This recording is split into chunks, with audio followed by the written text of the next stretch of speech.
Welcome to Real Chat, the podcast where we, Annie and Chad, discuss real shit loosely related to the real estate industry.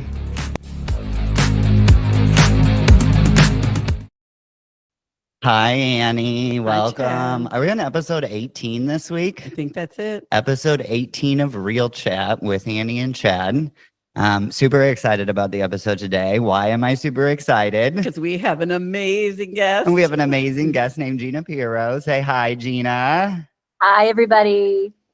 Yes, so excited to have you on the podcast this week. So Gina is a coach. I'm not going to pin you in a corner. I'm going to let you tell us what kind of coach you are. Like, because I don't think it's T-ball, but, you know, could be.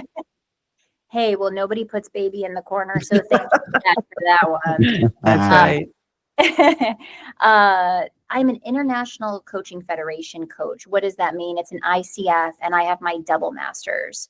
So it's through the International Coaching Federation. I've been full-time coaching mainly high performers or high achievers, people like yourselves, for the past 14 years. She was talking to you just then, for the record.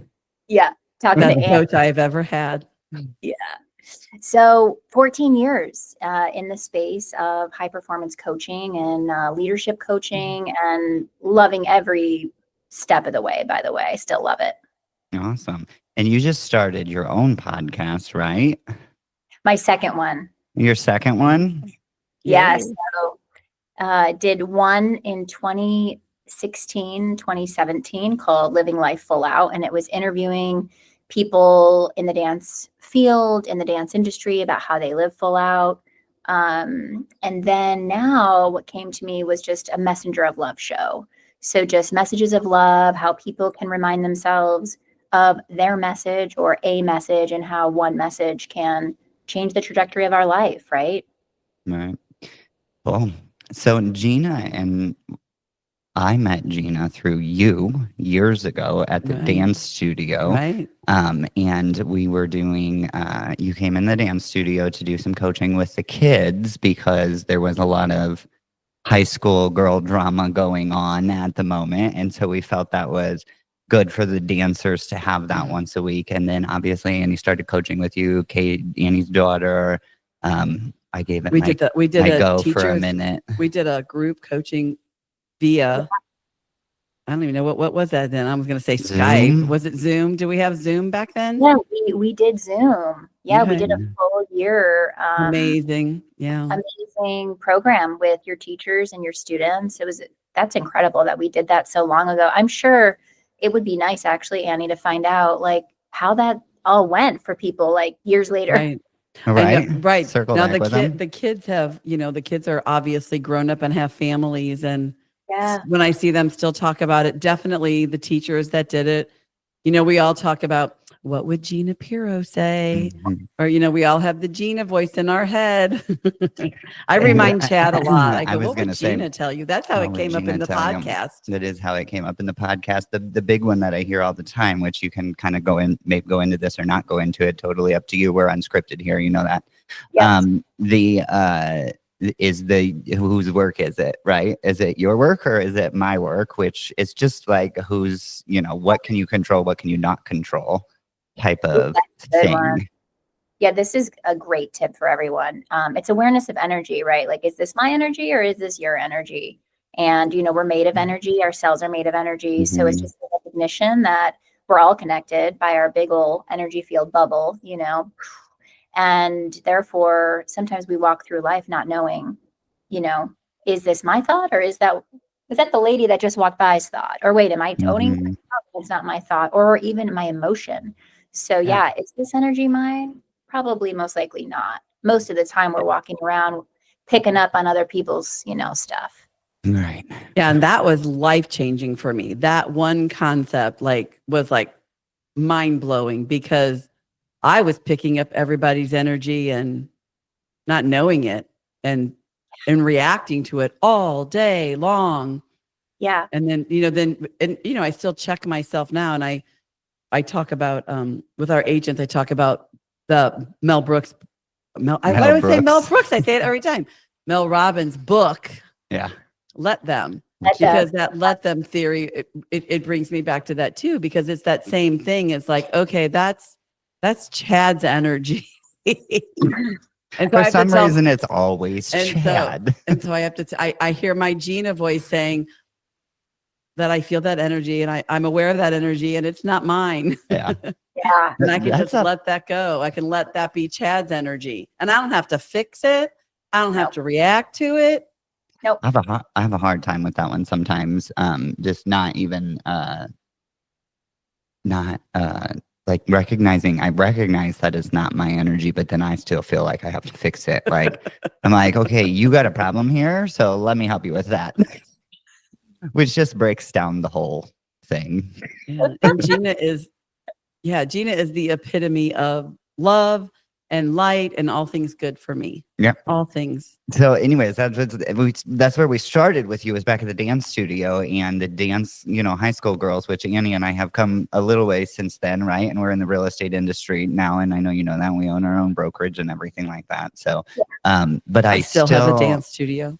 She does still, yeah, you do still have the dance studio. I just find myself all the time thinking about those like lessons that, we went through with the dancers and stuff like that and how relevant they are across that, which is two totally unrelated things. Life. Right. Which is where I brings like, do you call yourself a life coach? Is that what you would call yourself? Like, I know, I guess performance coach, but like, I don't know. I go through these titles, like what kind of coaching? And, when I look back over the course of the years, I think, life coach I started with, because we are coaching on life, but mainly the people attracted to me are high performers. So what does that mean? You're driven, you're motivated, you run your own business. I mean, every entrepreneur is a high performance person, let's face it, because to be an entrepreneur takes those skills to run your own show, so you both know what that's like. So I kind of stick with, high performance coach. Some people now call me like a well-being coach or wellness coach because of the holistic center that I own with, Dr. Stella. But I think at the end of the day, I'm a high performer and I'm a go-getter, and you both know that. So I kind of like to attract, let me rephrase that. Those high performers who just want to go get it, solution-driven people, creatives. They want to do multiple things in their life. They're not just focused on one thing. And those are the people that continue to show up. I mean, I did just start leadership coaching. And so that's like another title, right? Well, what is leadership? Right. I work with companies on their leadership skills with their staff or themselves or their team members and themselves to develop mainly strategic communication pathways amongst the teams. So that's something fairly new in the last couple of years that I've been focusing on, and I'm really loving that for myself and the teams. That sounds like something you would enjoy. I would. Like, yeah, this is right up your alley. Have you But ever worked with real estate companies or real estate agents before? Aside I from haven't. Annie, obviously. Y'all hiring me to come in to work with your broker? It's amazing how the Yeah, universe works. the universe isn't it? works. We actually, so there's in the coaching world, I'm sure you're aware of this. We get berated and bombarded all the time from real estate coaches and there's I don't know, a bajillion of them, right? And everybody says different things about everyone, because I think at the end of the day, a coach is really who's going to talk to you and get inside your head and who you're going to understand and relate to. So I don't know that there's one, coach for everybody, right? No, but no, gotta find the fit. I was just curious if you had ever ventured into that realm of real estate, or if you haven't, what tell me why it doesn't matter that you haven't from a coaching standpoint. Because I make that argument a lot. I was actually just having this conversation with one of our agents the other day. She's looking for coaching. She wants to take that to the next level. She is what you would call a high performer, right? She was our top sales agent last year. And she knows what she wants to do, and she just is looking for that extra like kick in the butt when she gets down, or like, that kind of stuff. And she's stuck on it has to be a real estate coaching program. And I'm like, I don't know that that's what you need, because you don't need to learn how to teach or how to do the real estate business. You have the structure, the fundamentals of real estate understood, set up, your numbers, all that. Like, So that's kind of where, I don't know, I feel like I'm keeping it talking, but does that make sense?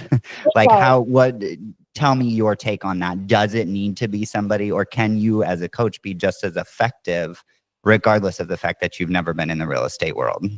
Yeah, it can still be effective as long as it's very clear in the beginning. Clarity is key. Like when someone comes to me for coaching, and you all know I primarily coach in the dance industry. That was my background. So people feel most comfortable coming to me because they know I get it. I was a professional dancer, or I teach, so they know I get it on a level of it from experience.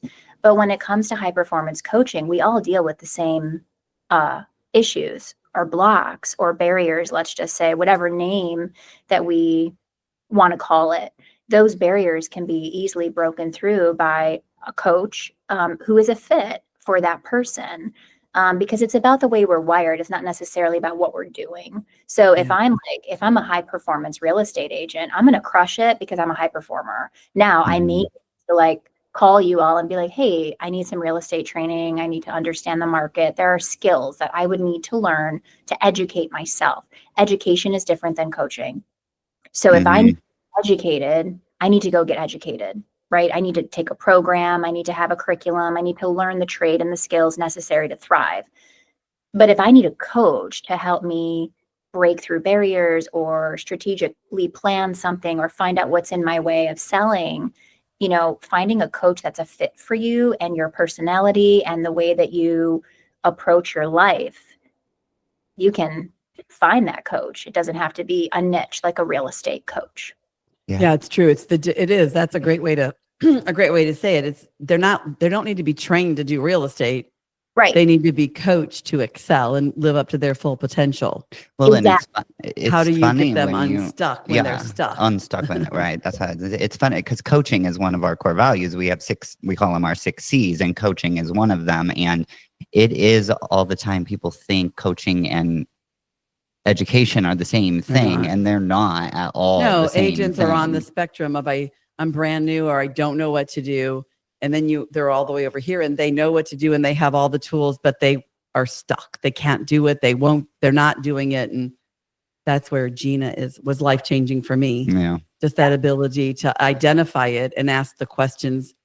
That's the skill, the asking the questions to get us to the place where we need to be all on our own. Exactly. Because you could be highly educated, but you might not sell a house. And it's like, wait, I know everything about real estate. Why can't I sell? Well, obviously we all know sitting here that there's some sort of internal block or external block that's taking place. And, that's what I love about coaching. Identify the block, get through it, strategy, call to action, let's go, solution driven. Yeah, you taught me self-awareness. I would say, if I could sum it all up, to really look at, because I was probably before my time with you, I would blame people, or, I would have all these outside reasons why something wasn't done. And then you put that mirror in my face and said, hey, hey girl. I did. I was like, hey, self-awareness, or is it accountability, self-accountability? It's both. Owning. You got to see it first. That's true. Yeah. That's true. No, because we have some agents, I would say, and obviously Annie and I play coaching roles in our office with our agents, and some of our agents, you pick up on that, right? They're frustrated all the time because they're not selling or whatever. And it's just I just want to scream at you.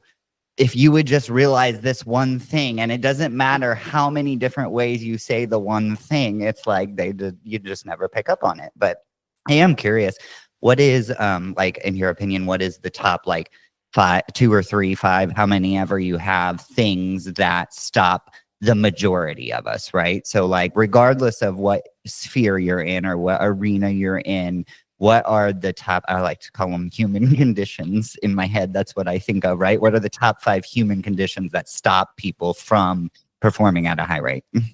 I love that question, because you're actually, the human condition is what I would call it. It's a program, right? It's the way our brain communicates to our body. And those things could go all the way back to childhood. I mean, if you believe in past lives, you can go past, whatever your belief system's in doesn't matter. There's usually something, a messaging system in your body that's in our way. Now, for high performers, here's a couple things. One, they succeed more than they fail. Let me say that one more time, because this is something that people don't recognize as high performers. They succeed more when they fail. So because they achieve and they can easily achieve, failure gets a hold of them. They make a mistake and they're hard on themselves. They book 5 houses and miss one. They're going to harp on the one because their program is used to succeeding. I just felt As that. I know, that kind of punched me in the gut a little bit. Go ahead. Yeah. So that's one. We're over here all frustrated and stuff because the office isn't done and this and that and the other, and everybody else around us is like, it's amazing. But anyways, neither here nor I digress. Yeah, but you get it. So Yeah, it's for so sure. that's one of them, that is an awareness that high performers, high achievers need to know. Like, how do I have the skills to fail or make a mistake and be okay moving forward? Right now, the perfectionistic mindset can definitely take over for high performers because they want everything to be at a level of a high standard, which we call an expectation in coaching. So where there's high expectation, there's low appreciation. That didn't make sense. Okay, so a lot of high performers are not in appreciation because they're just focused on the expectation or the high standard that they need to meet. So therefore, they feel insecure, low self-esteem. They never feel worthy. They could have all this money in the account from all the sales that they've done in real estate, and they're like, "Why don't I feel okay?" Yeah. Because they're not practicing appreciation. So that's number 2. How are we doing so far? That's number 2. So I Not in any love that. order. They're That's not in like order. not Just in so any order. Okay. Not like you're not ordering them in order of importance. That's kind of like the gap in the game. That remember that one I read. I don't remember who read the book. One of us read the I did book. the Waking Up to Win. And we've done a Waking Up to Win on it. 'Cause that's one thing that we do every day in the real estate office, which is a little bit untraditional than other real estate offices, is we do a call every day at 10 o'clock with our agents. Love it. And We call it Waking Up to we Win. call it Waking Up to Win. It's kind of like a group coaching call, right? So there's a lot of mindset stuff in there. And that's the gap in the gain. Are you constantly living in the gap, which is the part that you're missing between perfection and the progress that you've made, or are you recognizing your gains along the way? So I love that. No, it's true. Sometimes it feels wrong to look for the appreciation. It's just constantly looking for the result, and then kicking yourself if you don't have it. So Yeah. we felt that And one then too. if you're a lunatic like Annie, your expectation, or as we like to call those goals, are so obnoxiously high that you're never going to get them. So you just spend your time totally disappointed. I would like a different word besides lunatic. Did I say the word lunatic? You did. Okay, back to How about- Gina. Anyways, How about expectation focused? your expectation focus are too high. They're too high. Lower the bar, girl. I can't take it. No, I'm just kidding. What's the next one? The next one. So high performers are really great at admitting their weaknesses. They are really great at knowing where they fail, what they did wrong, like looking at themselves and giving feedback or craving feedback. Where they are weak is actually in their strengths. They do not acknowledge their strengths, and they don't know how to keep their strengths at the forefront of their life. So for me, I'm an activator. I am so strong at activating people. I know that. For a time period, I was not owning that. I was more focused on like what I couldn't do. And that was a game changer for me as a high performer to say, Gina, you have these incredible strengths. Keep them at the forefront.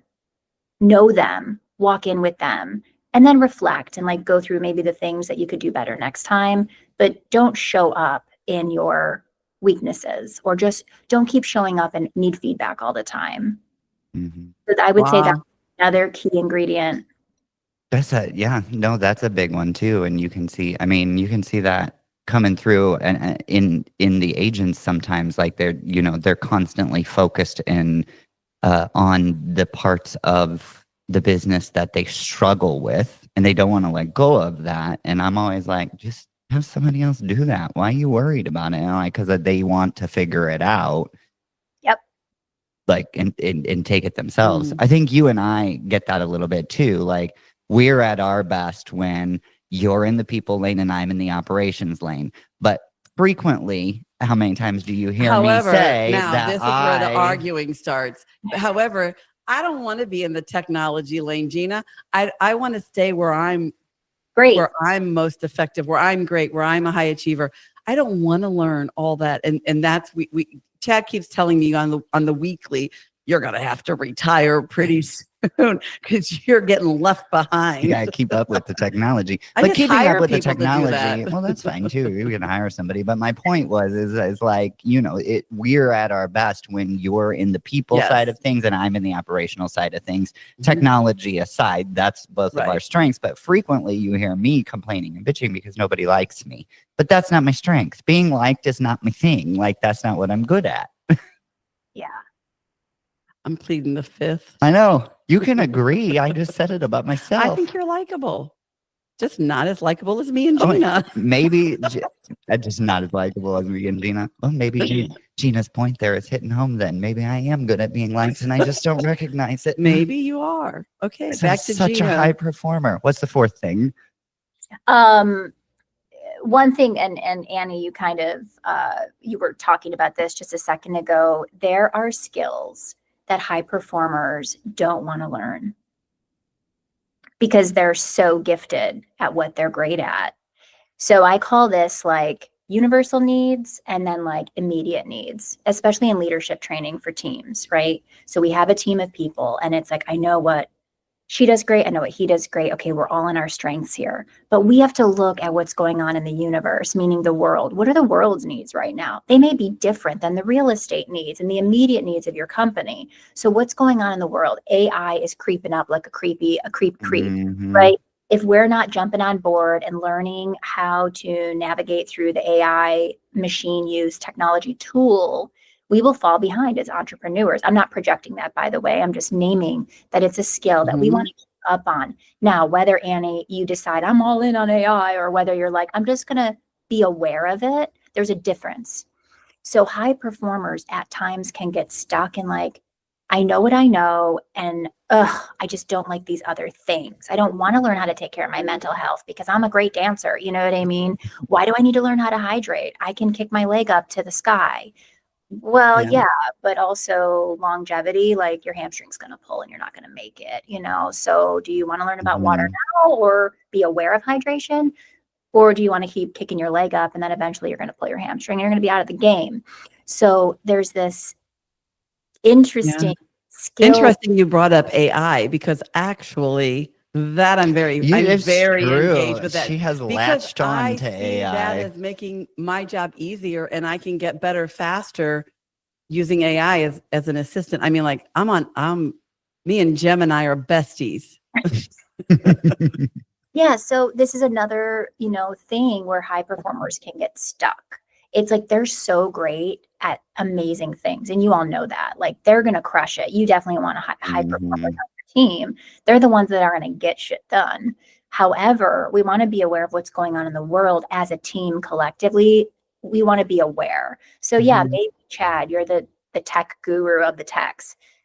I still want to be aware as a team member of what you're doing because now I have more compassion for you, knowing your role, knowing where you're strong, knowing how appreciative I am because wow, I can't believe you just put that workflow funnel together and made it work.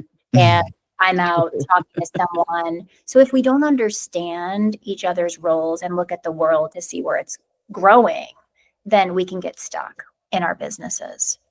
For sure. Oh, it's good. It is, yeah. Wow, we I needed don't this. even This is have great. any. I know it's like a real life group Coaching session, yeah. right? No, Almost felt a little like an intervention between. Oh, I love, me. I love this stuff. And I think the difference between what I'm doing now versus when I met the two of you, where I'm running and operating an actual brick and mortar center. And so I started running this center. I learned a lot about coaching and strategy and communication and merging AI and the human. And, we are a holistic center, different than a real estate company. And as we know, real estate is going to sell a little bit more easier because holistic is still new. It's trendy. What is it? I'm not sure. Do I need it? Well, I need a house, but do I really need red light therapy? So Right. it's Is holistic still trendy? I It feel is. like holistic is just the norm now. Everybody is It's definitely like more Gina, you're gonna mainstream. fall out. You're gonna fall out. I hope I actually have a holistic doctor myself now, 10 years later. Now he still has not been able to get me to quit smoking. However, I feel like it's just the norm now. we could talk about the quit smoking piece a little bit later because Yeah. you have a program that's running, and I don't know that you want to quit smoking, I truthfully. don't. So, I don't at all. I'm 100% aware of that. yeah, and that's the awareness, right? In order to break free of any program or belief system or any pattern in our body, we have to want it. And I will share this with you, Chad, because we're talking about it. My aunt Mhm. smoked until she transitioned. And I remember having this like face-to-face conversation with her. She was actually diagnosed with breast cancer. And I looked at her and I'm like, so are you going to quit smoking? And she was like, no. And I was like, okay. I was like, well, can you just share with me, like, why? Like, I know your doctor is Yeah. encouraging you. And she says, because I effing, excuse me, like it. I actually love it. And I'm not going to quit something I love because I know love is the highest frequency vibration, whatever you call it, Mhm. Gina, because she knew I was into that. And she said, so would you quit dance if the doctor told you to quit dance? And I said, no. I said, but I think dance is healthy, but maybe that's my perspective. Maybe you doing what you love. And she says, and I don't want to quit. And if I'm forcing myself to do something I don't want to do, isn't that going to create more pain in my body than more health? And I just was like loving this conversation because Yeah. I create a non-judgmental space, as you both know. I mean, that's my training from the ICF. Like, how do you approach people without judgment? So you can just be there with them and love and accept them as they are. I love that, what I learned, thank you, training. So I was able to approach that with her. So yeah, it just sounds like to me you don't want to quit. So until you want to quit, really, It's true. No, and that's it. It is 100% true. I don't want to quit. I mean, like I enjoy smoking. I enjoy the break it gives me. There's a lot of pros for it for me. Yeah, I'm gonna die a little bit earlier than everybody else, but then that's not even really that big of a con because I don't have any kids or anything like that. So at some point, why do I want to live forever? I don't. Let's be real. But this is a total rabbit hole. It is interesting that, like, even bringing it back to the real estate industry, like I have said those words that you just said to me about you don't want to quit smoking. I've actually said that to agents when they say, well, I'm not doing this. And I say, it's because you don't want to. You haven't decided you want to yet. Right. That's your whole hang up. That's your whole block is that Right. you're saying that you haven't done it, but you haven't told me you wanted to do it. Do you actually want to do that? Some yeah, people will say like they want to do 25 sales and they want to do, $10 million in sales. And when you break it down to, okay, in order to do that in St. Charles County, where the average sales price is $275,000, $300,000, which it's actually a little bit higher than that, but neither here nor there. You have to sell this many houses, which means you have to send out this many postcards and make this many phone calls a day and all of that. Do you really want to do that? The answer is almost inevitably no. Nobody says no, but yeah, but it's like that whole behaviors like say no. the behavior says no, but that whole when you break it down like that, it's like you haven't decided that you want to do it yet, which is why you're not doing it. It's that simple. Decide you want to do it. yeah. It is that's a barrier. That's not my top 5 for high performers, Yeah. but it is like you got to want it. And I remember before I met David, I remember a coach asking me like, "Do you really want to be in a relationship with someone, Gina?" And I thought, "Do I really want that? I don't know. I need to go reflect on that." What a great question. I got so excited. And I really took like the week to reflect, like, is this what I really want? This whole time I've been sort of thinking it's what I want, or maybe daydreaming about it. But I remember that question changed me because then I had made that decision. And so one of the things, I'll give you a number 5 because you wanted Yeah. 5. Yeah. It's this tool called I Decide. I'm going to give you the tool with what it is because, I love giving a quick little tool. Okay, pay attention, people, because you're getting this shit That's for free right. right now. And I, normally it's not cheap. No, I'm just kidding. so the I Decide says, I decide, meaning I decide to show up and be positive today. I decide. Now, here's where high performers get a little bit like, they're very indecisive, believe it or not. They might know what they want. They might know that they'll perform very well, but inside there's an indecision that takes place. And that indecision is like a wave. And what it does is it can get very confusing, where people can get a little insecure or a little bit like, I'm not sure, to get to the next step. Is this making sense to all of you? Mm-hmm. I need more. Yeah. So I decide says, I decide to do whatever it takes to hit 25K, Chad. I decide. Well, what do I have to do? How am I going to do it? High performers jump into the how instead of the what with clarity. Mm-hmm. They jump into the how right away. How am I going to do it? What do I need? Da, da, da.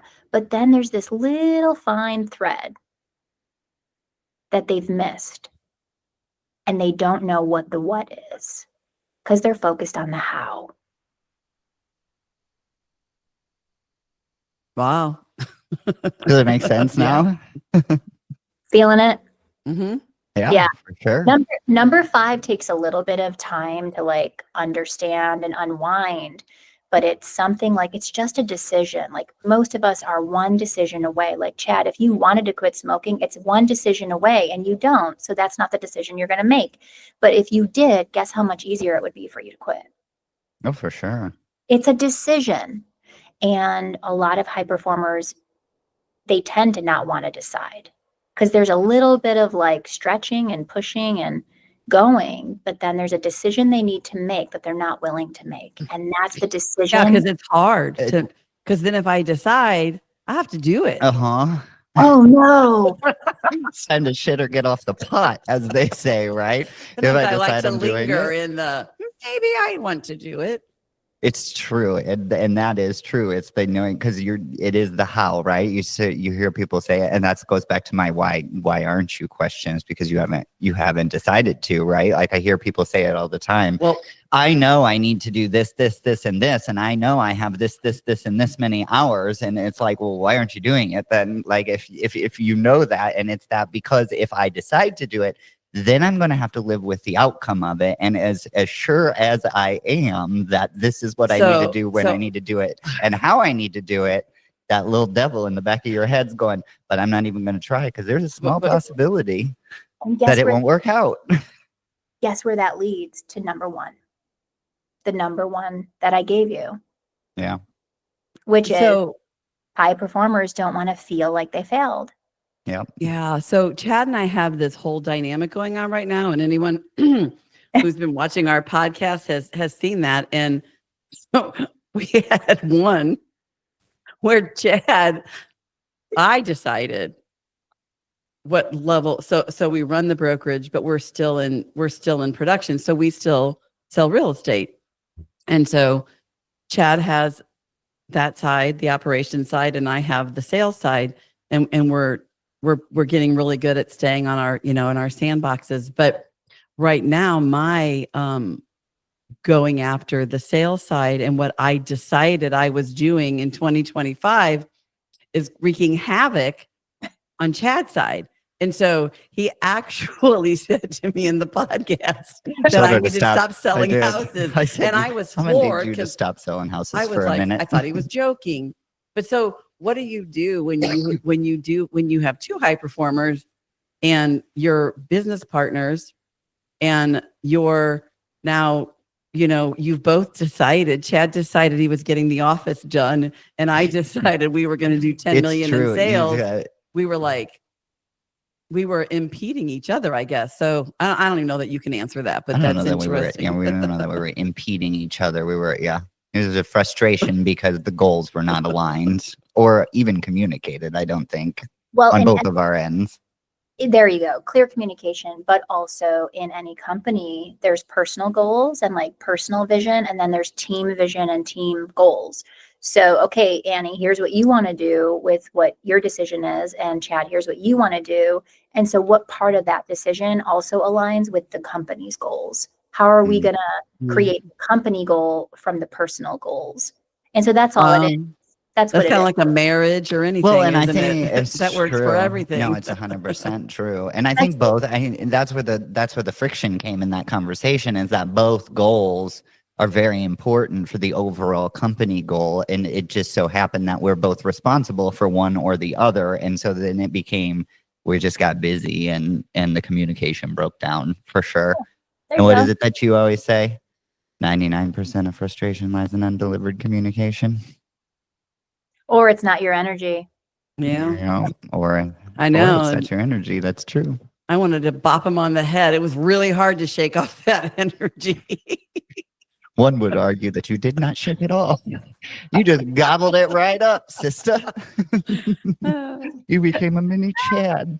So much Oh, energy. we need a Gina Pero in our life on a Everybody regular needs a Gina basis. Pero in their You're the life. best. I've missed you so much. Oh, this is, True. I was so excited for this, you know, isn't it great? We can meet years ago and work together and, you know, maybe not come together as frequently, but just kick off right on the same foot and just jump Yeah. right in. And it's incredible. I mean, that's incredible to me. It's absolutely It is. incredible. Well, and that's too testament to your energy. I know a lot of people hear that kind of thing. Me being one of them 10 years ago, I'm just going to come out and say it. When you were at that dance studio, you would say some shit sometimes, and I'd be like, "Oh, she's a loon. I can't take it." Exactly. Remember when you told him to do my body? He was like, "That's it." At dinner, I remember our dinner. It was. Yes. I'm like, Yes. Chad, let your body know it's going to be cold tomorrow. And That's you looked- right. You looked at me like, I'm going to wring this girl's hair Oh my out. God, Do I thought you know were a he uses that loon. one now? He actually says, I'm gonna channel my Gina Pero before I go outside in the cold." And It's I'm true. like, and that's what I'm like, you should I tell do. her that, because Well, because here's the thing is, and this is the funny part is like, and this is where I was going with this, is the believer in energy, right? And everybody being connected and everything like that. It is true. But for somebody who's naturally logical like me, that's a very hard thing to wrap your brain around. But the older I get and the more rabbit holes I go down, you know, there's actually science behind that shit. Yeah. stuff. Okay, I like to say the word shit. Get over it. Yeah. But there There is, and so like it's that whole, you know what I mean? Like, and I'm sure you know what I mean because you're there. But and I didn't listen to that at the time. It was just the presentation of it at the moment. I wasn't ready to hear it that way. So, but over the years, I have taken on See, quite a and few of your lessons ism, from yeah. way back in the day, a decade ago. It's hard to That's believe it's been a decade. No, I Yeah. think it's amazing how we met. I mean, how we meet people, because, you know, you are one of those people for me that I was supposed to meet in this lifetime. Like, I know that in my soul. And like you said, we haven't talked forever, but occasionally I'll see you on social media, or one of us will send a text that says, "You just popped in my head." And, you know, that's amazing to me. It is. It is. And what I so appreciate is about the relational, journey, right? Relationships. It's like, people hire relationship coaches. I think at the time when I met you, Annie, there's just an energy, right? Like we were kind of wired the same in terms of light and love, like deep within, and we meet people maybe that we don't connect with right away. But I will say the space in which people come together with that unconditional love. And I don't mean that in the term of like it's unattainable. I just mean that when we can be with people in a space like we were and just talk, and I'm not judging you, you're not judging me, and even Chad, like knowing that tool wasn't received, or like I had no judgment against you, right? Like I didn't Right. like get like all like, oh, Chad, No, Offensive because I wasn't latching on, right? yeah, like I was really just allowing you to be you in the presence of our conversation. I think in that space of allowing, where we're just with one another in that space, those relationships last, or at least if you see someone, from a past experience, it's gonna jump right in. But it Yeah. does take that space of allowing, that space of openness, that space of just having fun, and that's what we Mhm. did. like all the times we were together, right? Yeah. No, and it's literally the vibe we try to go for is the non-judgmental. I mean, that's a big, a big deal. That's hard. It's a hard thing too sometimes because you're so pre-programmed to have thoughts about certain things and certain people based off of their isms. So Yeah, I would say that's something I clear every day, our judgments. David has taught me now how to really remove these judgments. And being a high performer, I would probably say that was number 6 we can add to the list here, extra credit. which is judgment, self-judgment, and those high expectations lead to judgment if we're not practicing appreciation. Judgment is going to be at the forefront of when you wake up every day. You're going to look in the mirror and just start judging yourself. You're going to judge how many houses you did, So I do know that a lot of us who are on this path to create some impact, which you both are, clearly, you're helping a lot of people. Whether they're buying a house or not, your presence is helping them. So a lot of times we forget that. We forget the bigger picture. I'm sure a lot of your team members forget that, yeah, they might go to a home and they might have someone look at the house to purchase and they might not get the call. But somewhat that conversation changed something in someone. Yeah. Mm-hmm. Forget that. And you know me, I'm a big fan of purpose and impact. And in my business, if I forget that one connection is so much greater than the sale, it's not going to be as fulfilling, right? Right. And No, so, it's all about the relationship and the Yeah. contribution. All of it is. yeah, absolutely. sure. The I mean, sale is just the thing that we do. That's the thing that brought us together, but it's not the purpose. Yeah. For And some sure. people call that service, some people call that showing up in higher purpose. A lot of times, actually with the Messenger of Love show, how it came to me was like, I can show up at the grocery store and I could talk to the person in front of me. And that message, I have a choice, right? I have a decision. I can decide to look at someone in the eyes, or I can decide to say something, or I can decide. But in that moment, that's a contribution for a higher purpose. And what I love about sales is sometimes it's not transactional, right? I mean, let's face it, sometimes it's not just like I'm offering a product and you're buying it, especially we're in a people business, aren't we? In our industry, it never is transactional. If you allow it to become transactional, that's when you start to crash and burn. Absolutely. Because we're in a people business. We're not in a Right. product business. And even though Yeah. the house is a product, I think some scientists in energy medicine would clearly prove that this was a consciousness. Okay. Yeah. That's the consciousness. Okay. Yeah. But every Definitely. opportunity, right? Every people to people engagement, something shifts. And we don't know what happened to that person before they rolled up to the house. And we don't know what happened to you before you rolled up to the sale. But if we show up in that transactional mindset instead of the service, whatever you call it for your teams, like how are we showing Mhm. present this house? Ultimately, that energy is going to change the sale. Yeah. 100%. Wow. Totally agree. Yeah. This has been amazing. Yes. Amazing. I do. So tell me real quick. Number one, you have a center, but your center is in LA. Yes. Las Vegas. Las Vegas. That's right. Okay. So your center is in Las Vegas. Yes. So, and then do you do coaching, or do you offer coaching outside of the center, or are you 100% in the brick and mortar now? I am not. So I'm just creative Okay. director here at our center. So I operate communication, strategy, staff training, team leadership. I'm in my office right now at the center. Mhm.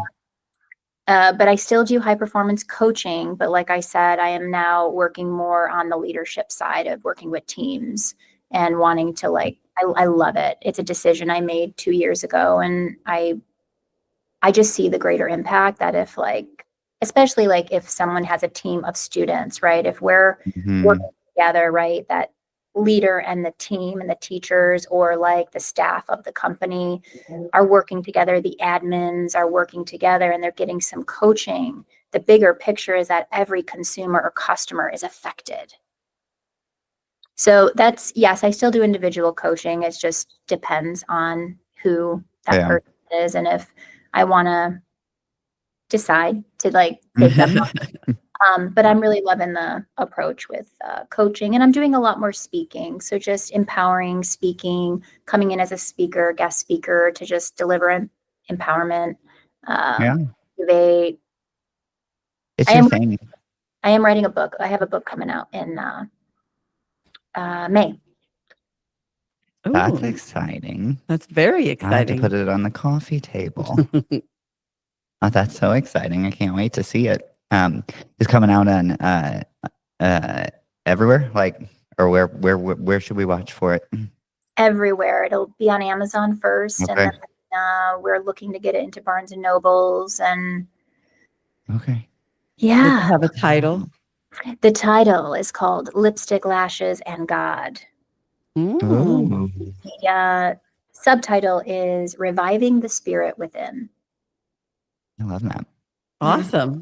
So if somebody wants to get a hold of you for some coaching or something like that, give us the quick rundown. How would they go about that? Easy breezy, GinaPero.com. Go to my connection contact page. Hit me up. Let me know you heard me on the real chat. They can just message me. There is easy. I'm building my YouTube. So, you know, for those of you that like YouTube, definitely Gina Pero YouTube. Maybe I can send you a link and you can send it out to your people or put it in the description. That's another way too. I mean, I'm on Instagram and they can message me there as well, but I just prefer like connect with me, send me a message via my website. Okay. Send me the details and we'll get it in the description when we post the podcast. So, and the name of your podcast is, one more time, Messenger of Love with Gina Pero. Messenger of Love with Gina Pero. So go look it up if you had a good time listening to Gina, which I personally did. And we had this conversation the other day. I'd put it on my list. Somebody asked us, one of our agents, what the number one podcasts that we listened to were.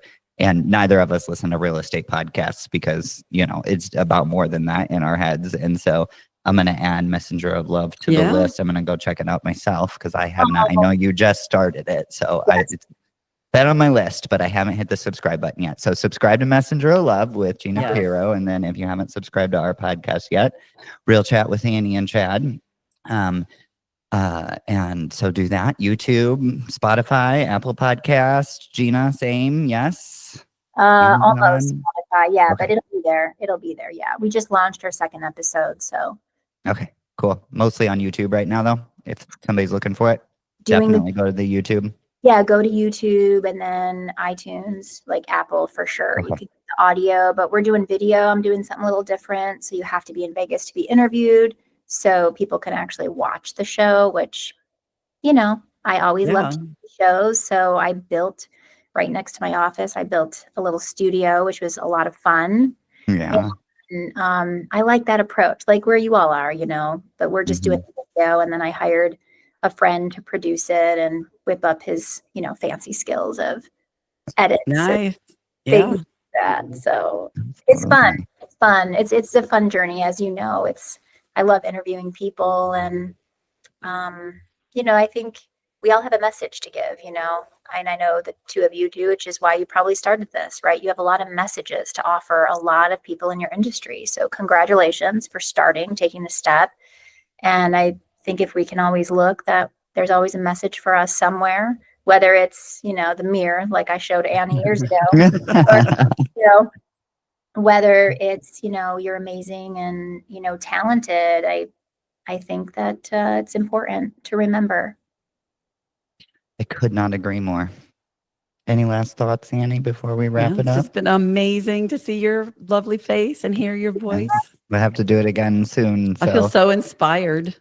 Oh, good. Just to see you. Yeah, ditto. I'm so grateful for this time with the both of you. And are you coming to Vegas anytime soon? Maybe that's for after we. I actually, oddly enough, am coming to Vegas on March 20th. Okay. Yeah. my husband's birthday, 40th birthday.